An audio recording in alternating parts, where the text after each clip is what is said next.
ভারতীয় জনতা পার্টির সমস্ত বিধায়ক মণ্ডলীর পক্ষ থেকে আন্তরিক ধন্যবাদ ও কৃতজ্ঞতা জ্ঞাপন করি। ভারতের পশ্চিমবঙ্গের বিধানসভা নির্বাচনে ভূমিধস জয়ের পর বিজেপি নেতা শুভেন্দু অধিকারী রাজ্যের নতুন মুখ্যমন্ত্রী হচ্ছেন। শুক্রবার কলকাতায় বিজেপির শীর্ষ নেতাদের বৈঠকে এই সিদ্ধান্ত নেওয়া হয়েছে। চীনের চোখ রাঙানি করেনি, এ তো আমি বললাম না, রাফেল তো দূরের কথা, রাফেলের আওয়াজে পালাম।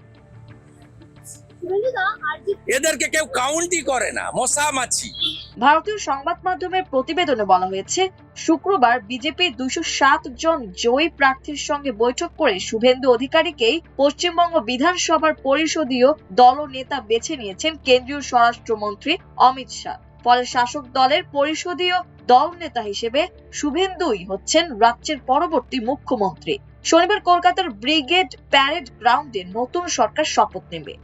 লড়াই নয়, এ লড়াই অস্তিত্ব রক্ষার লড়াই।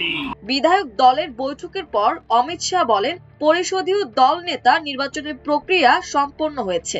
8টি প্রস্তাব এসেছিল, সব প্রস্তাবে একটি নাম ছিল। দ্বিতীয় নামের জন্য পর্যাপ্ত সময় দেওয়া হয়েছিল, কিন্তু কোনো দ্বিতীয় নাম আসেনি। তাই শুভেন্দু অধিকারীকে পশ্চিমবঙ্গের মুখ্যমন্ত্রী হিসাবে ঘোষণা করছে। দুহাত ভরে এই বাংলাকে হাজার হাজার কোটি টাকার উন্নয়নের ডালি নিয়ে এসেছেন। প্রতিবেদনে আরো বলা হয়েছে, যে কোনো রাজ্যে নির্বাচনের পর বিধানসভার পরিষদীয় দলনেতা বাছাইয়ের সময় কেন্দ্রীয় পর্যবেক্ষকদের সেই রাজ্যে পাঠান বিজেপির কেন্দ্রীয় নেতৃত্ব। এবার পশ্চিমবঙ্গের ক্ষেত্রে প্রধান পর্যবেক্ষক করা হয়েছিল অমিত শাহকে। তার সঙ্গে সহকারী পর্যবেক্ষক হিসাবে দায়িত্ব পেয়েছিলেন প্রতিবেশী রাজ্য ওড়িশার মুখ্যমন্ত্রী মোহন চরণ মাঝি।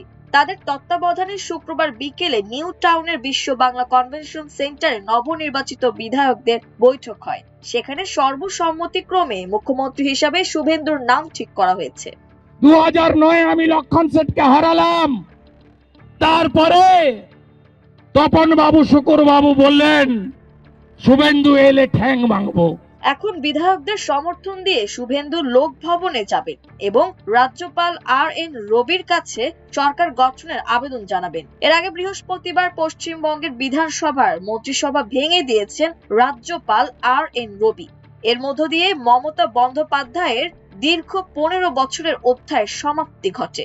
মমতা ব্যানার্জির নির্দেশে একটি বিশেষ সম্প্রদায়ের তৃণমূলের শান্তির ছেলেরা আরজিকর ভেঙে চুরে তছনছ করে। এক বিবৃতিতে রাজ্যপাল বলেন, ভারতের সংবিধানের 174 অনুচ্ছেদের 2 ধারার খ উপধারার অধীনে প্রদত্ত ক্ষমতার প্রয়োগ করে আমি 2026 সালের 7 মে থেকে পশ্চিমবঙ্গ বিধানসভা ভেঙে দিচ্ছি।